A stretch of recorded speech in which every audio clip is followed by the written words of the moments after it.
Hello students, last લેક્ચરમાં આપણે cathode કિરણોની ચર્ચા કરી ગયા. કેથોડ કિરણોની ઉત્પત્તિ કેવી રીતે થાય, કેથોડ કિરણો શું લાક્ષણિકતા ધરાવે, ત્યારબાદ આપણે સાબિત કર્યું કે કેથોડ કિરણો એકચ્યુઅલી ઋણ વીજભારિત ઇલેક્ટ્રોન જ છે અને આપણે ઇલેક્ટ્રોન માટે વીજભાર અને દળનો ગુણોત્તર શોધ્યો અને ત્યારબાદ ઇલેક્ટ્રોન પરનો વીજભાર અને તેનું દળને અલગ રીતે ગણતરી કરીને મેળવ્યો. આજના લેક્ચરમાં આપણે પ્રોટોન ધન વીજભારિત કણ પ્રોટોનની શોધ કઈ રીતે થઈ અને તેની લાક્ષણિકતા શું છે એ સમજવાનો પ્રયત્ન કરીશું.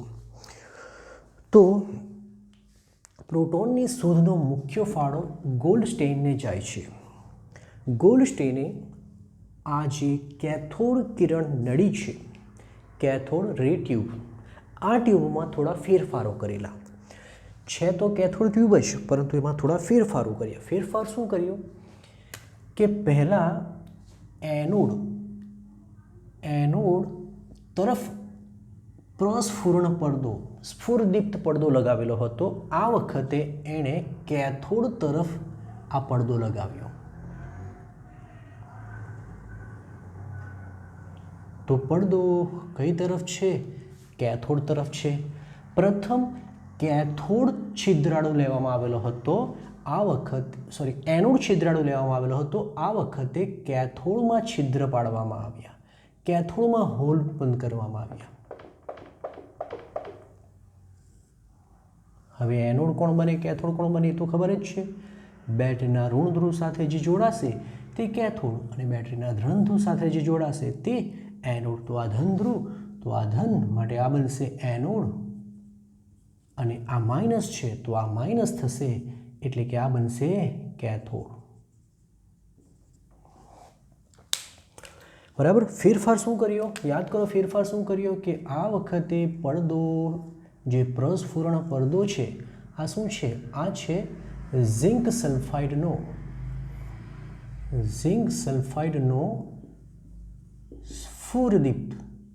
સ્ફુરદીપ્ત એટલે કે પ્રસ્ફુરણ પડદો. રાઈટ. ચાલો, કેથોડ કિરણોની શોધ માટે આપણે અહીં દબાણ ખૂબ નીચું રાખવામાં આવેલું હતું. યાદ હોય તો તમને શૂન્યાવકાશ તરફ લઈ જતા હતા. ખૂબ નીચું દબાણ હતું. બરાબર, ખૂબ નીચું દબાણ લેવામાં આવ્યું. જ્યારે અહીં તેના કરતાં ઉલટું, અહીં દબાણ થોડું વધારે લેવામાં આવ્યું. કેમ તે આપણે સમજીએ. ચાલો, શું થાય છે કે જેવું આ પ્રયોગની સર્કિટને જોડવામાં આવે કે કેથોડ કિરણો, તો તમને ખબર જ છે કે કેથોડ કિરણો કઈ તરફ ગતિ કરે?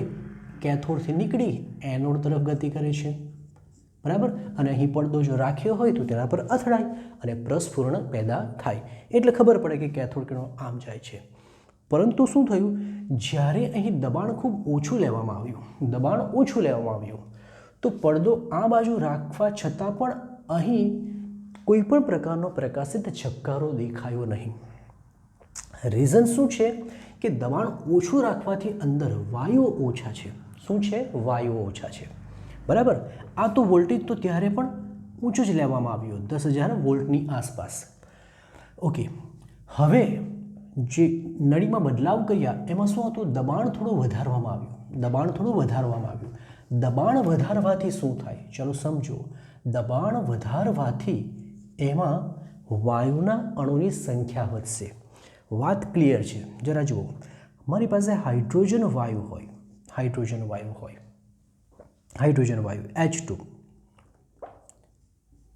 H2 વાયુ. જો H2 વાયુને ખૂબ ઊંચું વોલ્ટેજ આપવામાં આવે તો આપણે શીખી ગયા કે વાયુમાંથી, યાદ કરો, વાયુમાંથી શું નીકળી જાય? ઇલેક્ટ્રોન નીકળી જાય. અને આ ઇલેક્ટ્રોન કઈ તરફ ગતિ કરે? એનોડ તરફ ગતિ કરે. અને એટલે જ તો આપણે એને કેથોડ કિરણો નામ આપેલા, કારણ કે અહીંથી આ દિશામાં જાય છે. તો H2માંથી જો ઇલેક્ટ્રોન નીકળી જાય, દાખલા તરીકે ઇલેક્ટ્રોન, તો શું બચે? તો H2 પ્લસ બચે. અથવા તો તમે એક કામ કરો, અહીં પરમાણુ સ્વરૂપમાં લઈ લો. પરમાણુ સ્વરૂપમાં H પરમાણુ છે. H પરમાણુમાંથી ઇલેક્ટ્રોન નીકળી જશે તો શું બનશે? H બચશે, પણ કેવો વીજભારિત? ધન વીજભારિત. એનો મતલબ એ થયો કે ઇલેક્ટ્રોન તો નીકળી ગયા, પણ હવે જે આ વાયુનો બાકીનો ભાગ બચે છે એ કેવો વીજભારિત બચે છે? ધન વીજભારિત. એને કહી શકાય ધન વીજભારિત આયન. તો આ જે છે એ ધન વીજભારિત આયન છે. એ જ રીતે આપણી પાસે ઓક્સિજન વાયુ હોય, ઓક્સિજનમાંથી ઇલેક્ટ્રોન કાઢી નાખીએ તો એ બની જશે ઓક્સિજન પ્લસ. તો આ જે ધન વીજભારિત આયનો છે, બોલો એ કઈ તરફ આકર્ષણ પામશે? કારણ કે ઇલેક્ટ્રોન નીકળી ગયા, ઇલેક્ટ્રોન કેથોડ કિરણો બનીને એનોડ તરફ ગતિ કરે છે. તો આ જો ધન વીજભારિત હોય છે તો સ્વાભાવિક છે એ કોના તરફ આકર્ષાશે? ઋણ તરફ આકર્ષાશે.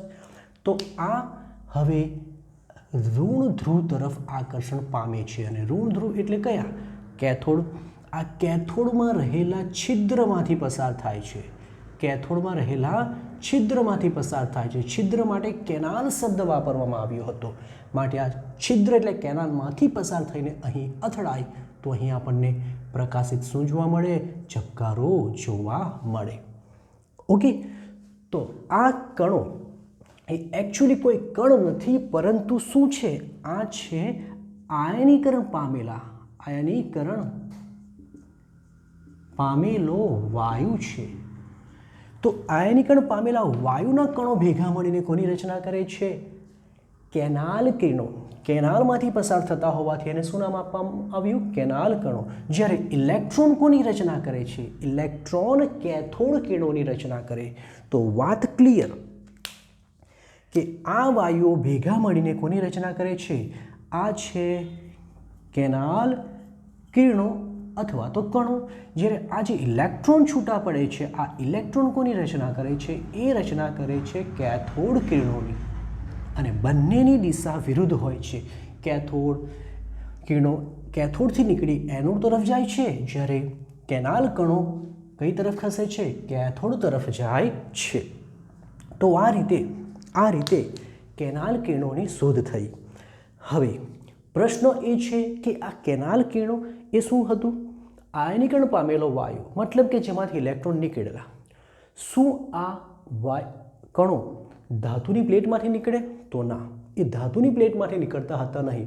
એટલે કે આ જે કેનાલ કિરણો છે માત્ર ને માત્ર વાયુ પર જ આધાર રાખે છે. શાના પર આધાર રાખે છે? વાયુ પર. ચાલો તો આપણે લખીશું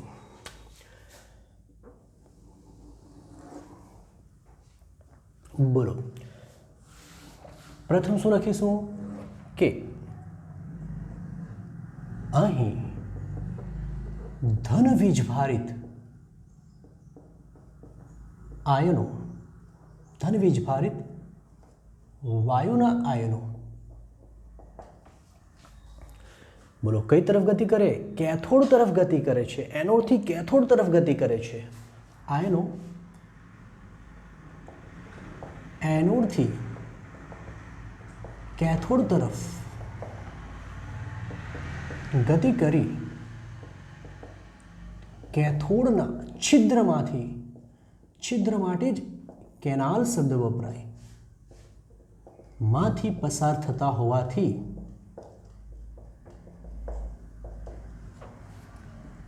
તેને કેનાલ કણો અથવા એનોડ કણો, કેનાલ કિરણો પણ કહી શકાય. કેનાલ કિરણો અથવા તો એનોડ કિરણો નામ એનોડ કિરણો તરીકે ઓળખવામાં આવે છે.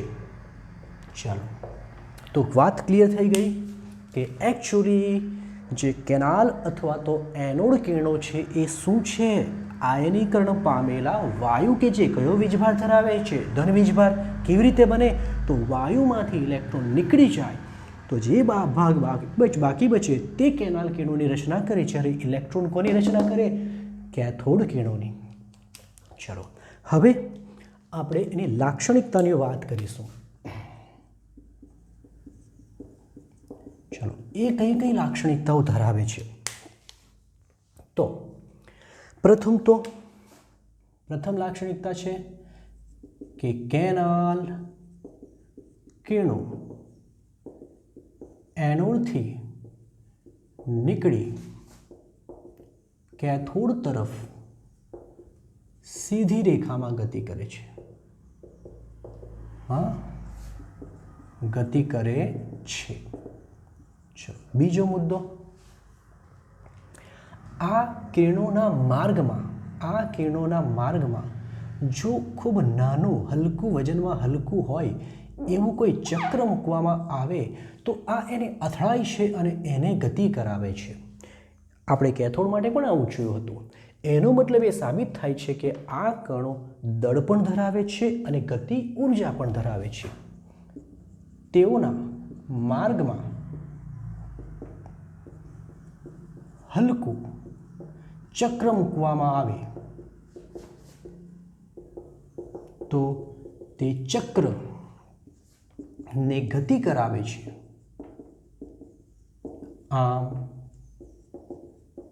કેનાલ કિરણો દળ અને ગતિ ઉર્જા ધરાવે છે. દળ અને શું ધરાવે છે? ગતિ ઉર્જા ધરાવે છે. ચાલો હવે પ્રશ્ન એ થશે કે કઈ રીતે ખબર પડી એ ધન વીજભારિત છે? તો સાંભળો ફરી પાછા એ જ કે જો આ કેથોડ ટ્યુબની આજુબાજુ આપણે વિદ્યુત ધ્રુવ એટલે કે વિદ્યુત ક્ષેત્ર લાગુ પાડીશું, જેમ કે આ તરફ આપણે ઋણ પ્લેટ અને આ તરફ આપણે ધન પ્લેટ લાગુ પાડીશું તો શું થાય છે?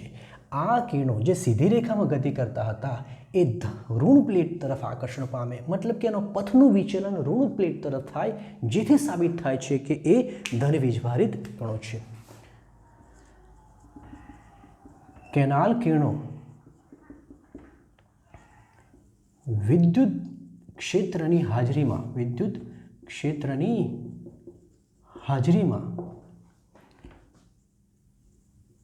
ઋણ ધ્રુવ તરફ આકર્ષાય છે. તેથી તેઓ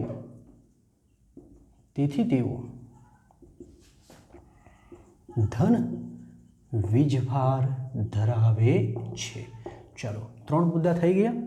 હવે ખાસ ચોથો મુદ્દો, કેનાલ કિરણો માટે સમજજો બરાબર. કેનાલ કિરણો માટે E/m એટલે કે વીજભાર ભાગ્યા દળ નો ગુણોત્તર કેથોડ કિરણ કરતાં ખૂબ નાનો હોય છે.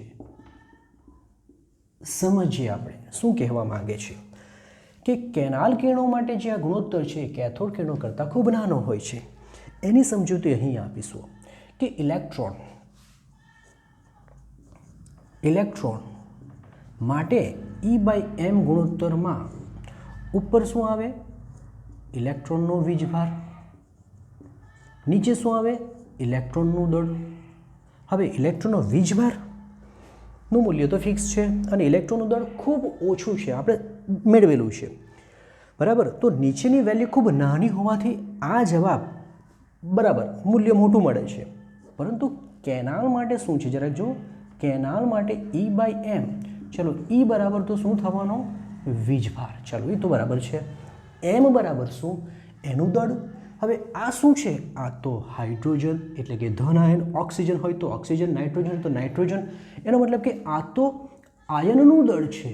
આયનનું દળ, અને આયનનું દળ તો ઇલેક્ટ્રોનના દળની સાપેક્ષમાં કેટલો ઘણો વધારે હોય છે. તો કહેવાનો મતલબ કે નીચેનું મૂલ્ય એટલું બધું મોટું થઈ જાય કે આ ગુણોત્તર ખૂબ નાનો મળે, જ્યારે ઇલેક્ટ્રોન માટે ઇલેક્ટ્રોનનું દળ ખૂબ નાનું હોવાથી આનો ગુણોત્તરનું મૂલ્ય મોટું મળે છે. આમ કહી શકાય કે કેનાલ કિરણો માટે E/m નો ગુણોત્તર કેથોડ કિરણો કરતાં ખૂબ નાનો હોય છે. બીજો એક મુદ્દો, આપણે કેથોડ કિરણોની વાત કરીએ તો અહીં તમે હાઇડ્રોજન ભરો, નાઇટ્રોજન ભરો, ઓક્સિજન ભરો, દર વખતે આ ગુણોત્તર સમાન રહેશે. કેમ? તો કે E એટલે ઇલેક્ટ્રોનનો વીજભાર અને m એટલે ઇલેક્ટ્રોનનું દળ. આપણે જોઈ ગયા કે ઇલેક્ટ્રોન બધા જ વાયુમાં હોય છે અને બધા વાયુમાંથી નીકળતો ઇલેક્ટ્રોન સમાન જ હોય છે. ઇલેક્ટ્રોન જુદા જુદા હોતા નથી. તો દર વખતે આ ગુણોત્તર કેવો મળશે? કેથોડ કિરણો માટે સમાન મળશે. પરંતુ વિચારો કેનાલ કિરણો માટે શું? શું કેનાલ કિરણો માટે H+ નું દળ અને O+ નું દળ અથવા તો N+ નું દળ સમાન થશે? તો ના. આ તો આયનીકરણ પામેલા વાયુ છે અને આયનીકરણ પામેલા વાયુનું દરેક વાયુનું દળ જુદું જુદું હોય છે. એનો મતલબ કે દરેક વાયુમાંથી મળતા કિરણો એ માટે E/m નો ગુણોત્તર જુદો જુદો હોય છે. લખીશું 5મો મુદ્દો ખૂબ અગત્યનો કે કેનાલ કિરણો માટે E/m નો ગુણોત્તર દરેક વાયુ માટે કેવો મળે છે? જુદો જુદો મળે છે. તો આમ કહી શકાય કે આ કિરણો અથવા તો કણો એ વાયુના દ્રવ્ય પર આધાર રાખે છે. જ્યારે યાદ કરો, કેથોડ કિરણો વાયુ પર કે ધાતુના દ્રવ્ય પર આધાર રાખતા ન હતા, પરંતુ અહીં લખી શકાય તેથી આ કિરણો એ વાયુના પ્રકાર પર આધાર રાખે છે. બાકી બીજા બધા મુદ્દા સમાન હોય છે કે જ્યારે આ કણો ZnSO4ના પડદાને ZnSના પડદાને અથડાય છે ત્યારે પ્રસ્ફુરણ પેદા કરે છે. બરાબર. ચુંબકીય ક્ષેત્રમાં એ પણ વિચલન અનુભવે છે જે ઇલેક્ટ્રોન કરતાં ઉલટું હોય છે. તો આ રીતે સાબિત થયું કે કેથોડ કિરણોનો ઓપોઝિટ એનોડ કિરણો હોય છે અને આ એનોડ કિરણો એ શું છે? તો આ માત્ર ને માત્ર આયનીકરણ પામેલા વાયુ જ હોય છે. કોપી કરો.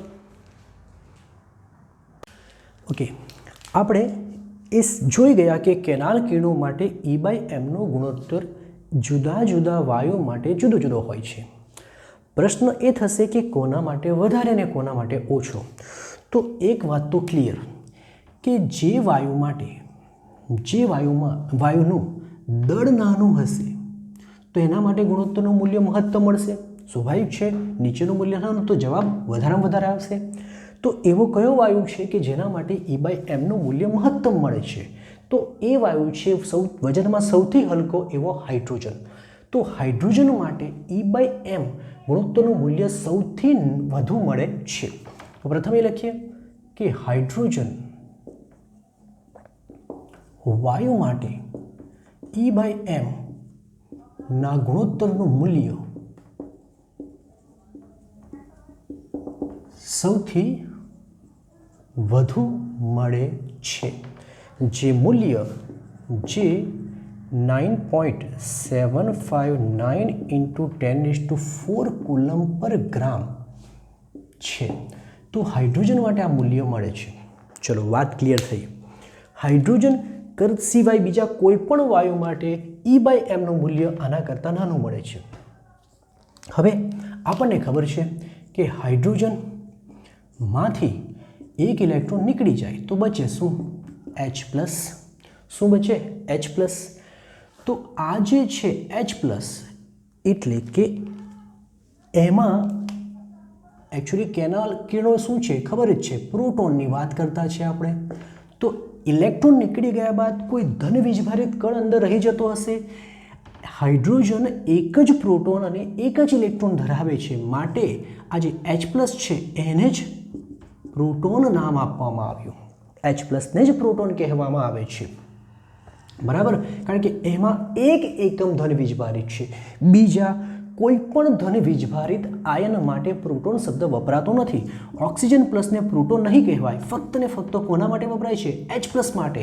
રીઝન છે કે હાઇડ્રોજનમાં એક પ્રોટોન અને એક ઇલેક્ટ્રોન રહે છે. ઇલેક્ટ્રોન નીકળી જાય તો રહે શું? પ્રોટોન જ રહે. માટે H+ માટે શબ્દ શું વપરાયો? પ્રોટોન. અને એટલે જ આ ધન વીજભારિત કણને પણ આપણે શું નામ આપી દીધું? પ્રોટોન નામ આપી દીધું. ઓકે,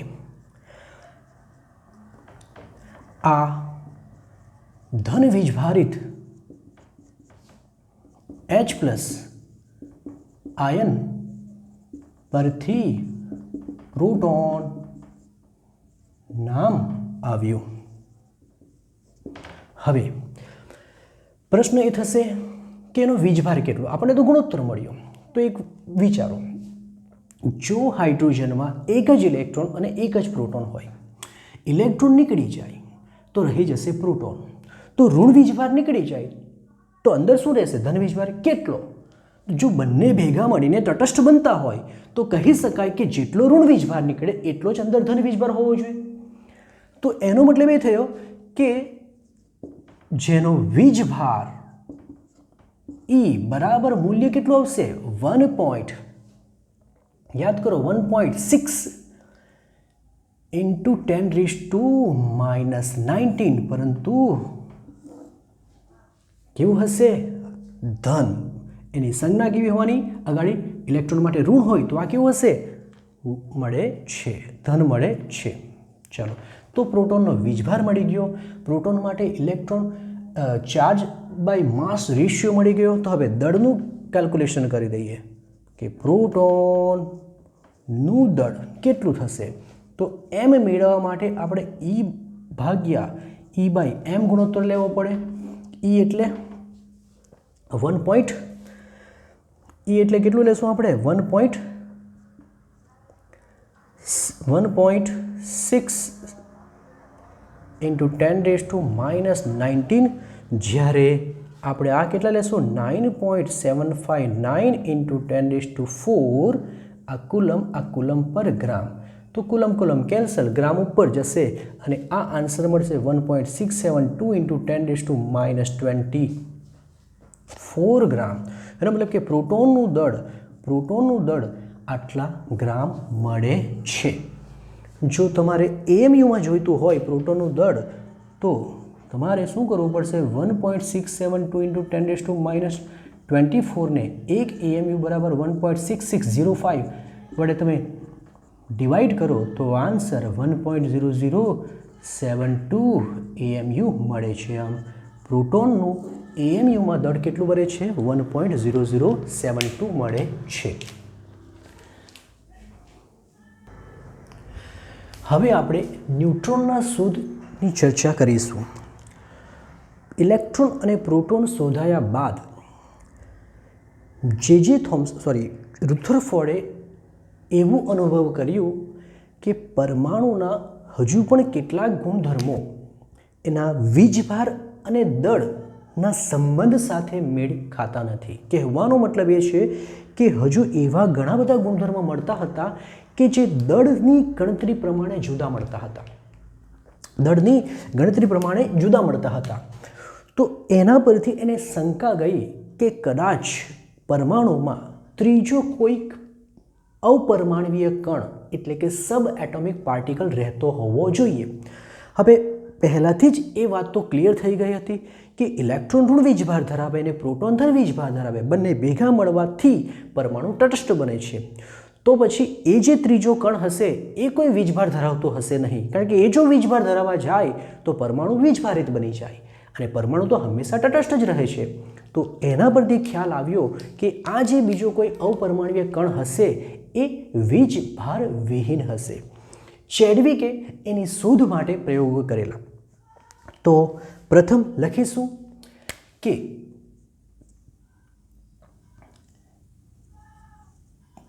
ચેડવિકે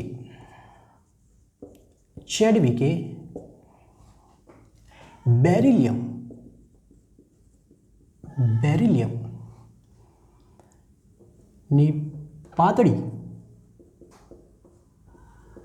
વરખ પર એટલે કે બેરિલિયમ ધાતુની પાતળી વરખ પર આલ્ફા કણોનો મારો ચલાવ્યો, બોમ્બાર્ડિંગ કર્યું. હવે પ્રથમ તો આલ્ફા કણો શું છે એ જોઈ લઈએ. આલ્ફા કણો એકચ્યુઅલી હિલિયમ કણો જ છે. આલ્ફા કણો એટલે હિલિયમ ન્યુક્લિયસ હોય છે. જેમ કે આ હિલિયમનો પરમાણુ હોય છે. હિલિયમના પરમાણુમાં 2 પ્રોટોન અને 2 ઇલેક્ટ્રોન હોય છે. જો આપણે હિલિયમમાંથી બંને ઇલેક્ટ્રોન કાઢી લઈએ તો હિલિયમ બની જશે +2. એનો મતલબ કે હિલિયમનું ન્યુક્લિયસ જ એટલે કે કેન્દ્ર જ રહી જશે. આ જે છે એ આપણા આલ્ફા કણો છે. તો હિલિયમ કણો એકચ્યુઅલી ધન વીજભારિત આલ્ફા કણો છે. ઓકે, તો આ છે બેરિલિયમ, આ છે બેરિલિયમ. બેરિલિયમનો પરમાણુ ક્રમાંક કેટલો હોય છે? 4 અને પરમાણુ દળાંક કેટલો હોય છે? 9. આ બેરિલિયમ પર જ્યારે કોનો મારો ચલાવવામાં આવ્યો? આલ્ફા કણો. આલ્ફા કણો એટલે કોણ? તો આપણે હમણાં જ કહી ગયા આલ્ફા કણ એટલે ધન વીજભારિત હિલિયમ કણો. હિલિયમનો પરમાણુ કણ 2 આવે છે અને એનું દળ કેટલું હોય છે? 4 હોય છે. તો જ્યારે આ આલ્ફા કણો, આ હિલિયમ શું છે? આલ્ફા કણો જ છે. આ આલ્ફા કણો આના પર અથડાય છે ત્યારે શું થાય છે? એક નવું સંયોજન, નવું તત્વ બને છે. એ તત્વ હતું કાર્બન. ચલો કેવી રીતે બનશે? તો 2 + 4 ભેગા મળીને 6 થશે. પરંતુ 4 + 9 કેટલા થવા જોઈએ? 13. પરંતુ 13 ન થતાં દળ ફક્ત ને ફક્ત 12 જ મળે છે. તો દળનો એક એકમ ઘટીને ગયો ક્યાં? તો એ એકમ એક નવા કણ સ્વરૂપે છૂટો પડે છે જેને વીજભાર કોઈ હોતો નથી. યાદ રાખજો, આ નીચેનો જે નંબર હોય છે, આ નીચેના નંબર એ એમાં રહેલા વીજભાર દર્શાવે છે કે એના પર એની પાસે 6 ધન વીજભાર છે, પરંતુ અહીં વીજભાર નથી માટે આપણે 0 લખેલો છે અને આને જ પાછળથી ન્યુટ્રોન નામ આપવામાં આવ્યું. તો આ રીતે બેરિલિયમની પાતળી વરખ પર આલ્ફા કણોનો મારો ચલાવવાથી એક આપણને કાર્બન તત્વ મળે છે અને તેની સાથે એક વીજભાર વિહીન શું મળે છે? કણ મળે છે જેને ન્યુટ્રોન નામ આપવામાં આવ્યું. ચલાવ્યો.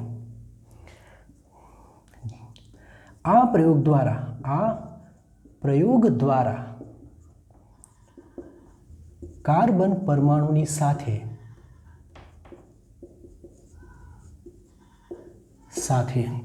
એક વીજભાર વિહીન કણ બહાર આવ્યો જેને ન્યુટ્રોન કહે છે. તો ચેડવિકે આ પ્રયોગ કરેલો હતો. એવું નથી કે માત્ર બેરિલિયમમાંથી જ આ કણ છૂટો પડે, તમે બીજા પણ પરમાણુ લઈ શકો, એના પર મારો ચલાવી શકો અને છૂટો પડી શકે, પરંતુ બેરિલિયમમાંથી માત્ર ને માત્ર એક જ ન્યુટ્રોન મળે છે, માટે ગણતરી માટે સરળ પડે છે. ઓકે, હવે ન્યુટ્રોનનો વીજભાર કેટલો? તો ન્યુટ્રોનનો વીજભાર તો કેટલો હોય છે? 0, કારણ કે વીજભાર વિહીન છે. આપણે પ્રથમ જ વાત કરી ગયા કે પ્રોટોન આવી ગયો, ઇલેક્ટ્રોન આવી ગયો, ધન વીજભાર આવી ગયો, ઋણ વીજભાર આવી ગયો, તો એના સિવાય બીજો કોઈ હોઈ નહીં શકે. ન્યુટ્રોનનું દળ લગભગ પ્રોટોનને મળતું હતું, પરંતુ પ્રોટોન કરતાં જરાક વધારે હતું. તો એ લગભગ આટલું મળે છે.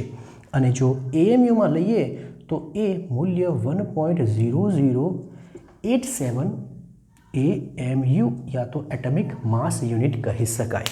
તો આ રીતે કોની શોધ થઈ? ન્યુટ્રોનની શોધ થઈ. ન્યુટ્રોન વીજભાર વિહીન છે. ન્યુટ્રોનનું દળ પ્રોટોન કરતાં થોડું વધારે છે, પરંતુ લગભગ પ્રોટોનને સમાન જ હોય છે. ખૂબ અગત્યનું આ ટેબલ છે જેમાં ઇલેક્ટ્રોન, પ્રોટોન, ન્યુટ્રોનના ગુણધર્મો બતાવેલા છે. ઇલેક્ટ્રોનની સંજ્ઞા E, પ્રોટોનની P અને ન્યુટ્રોનની N. નિરપેક્ષ વીજભારની વાત કરીએ તો ઇલેક્ટ્રોનનો વીજભાર -1.6022 × 10⁻19 છે, જ્યારે એટલો જ પ્રોટોન પર, પરંતુ ધન વીજભાર હોય છે, જ્યારે ન્યુટ્રોન 0 શૂન્ય વીજભાર ધરાવે છે. સાપેક્ષ વીજભાર મેળવવા માટે આપણે બંનેનો ગુણોત્તર લઈ લેવાનું. તો આને આટલા વડે ભાગીએ તો બી 1 આવે ને આને ભાગીએ તો પણ 1 આવે, જ્યારે આ તો 0 જ આવશે. આ એમનું દળ છે અને આ દળ એએમયુમાં બતાવેલું છે, જેને આશરે આપણે 0 ક્યાં તો 1 અને 1 લેશું. હવે સૌથી અગત્યની બાબત છે કે થોડા દળનો ક્રમ લખીશું કે સૌથી વધારે દળ કોણ ધરાવે. તો દળના ક્રમની વાત કરીએ તો ન્યુટ્રોનનું દળ સૌથી વધુ આવે, ત્યારબાદ પ્રોટોનનું અને ત્યારબાદ ઇલેક્ટ્રોનનું. ત્યારબાદ આપણે E/m ગુણોત્તરનો ક્રમ લઈએ તો E/m ગુણોત્તરનું સૌથી વધારે મૂલ્ય E/me, me મતલબ ઇલેક્ટ્રોન માટે, ત્યારબાદ E/mp મતલબ પ્રોટોનનો અને અંતે E/mn મૂલ્ય આવશે. રાઈટ. હજુ બધું જોઈએ કે ઇલેક્ટ્રોનનું દળ અને પ્રોટોનનું દળ વચ્ચે શું સંબંધ છે? તો પ્રોટોનનું દળ અને ઇલેક્ટ્રોનના દળનો જો ગુણોત્તર લેવામાં આવે તો આ મૂલ્ય 1837 મળે છે, જે દર્શાવે છે કે પ્રોટોન એ ઇલેક્ટ્રોન કરતાં 1837 ગણો વધુ ભારે છે વજનમાં. એ જ રીતે જ્યારે ન્યુટ્રોન અને ઇલેક્ટ્રોનના ગુણોત્તર લેવામાં આવે છે ત્યારે આ મૂલ્ય 1868 મળે છે, જે દર્શાવે છે કે ન્યુટ્રોન એ ઇલેક્ટ્રોન કરતાં 1868 ગણો વધુ ભારે છે. તો આ થઈ સંપૂર્ણ માહિતી કોની? મૂળભૂત અપરમાણ્વીય કણો ઇલેક્ટ્રોન, પ્રોટોન અને ન્યુટ્રોન. ઇલેક્ટ્રોનની શોધ જે થોમ્સન, પ્રોટોનની કોણે કરી હતી? ગોલ્ડસ્ટાઈને, અને ન્યુટ્રોનની ચેડવિકે. ઓકે.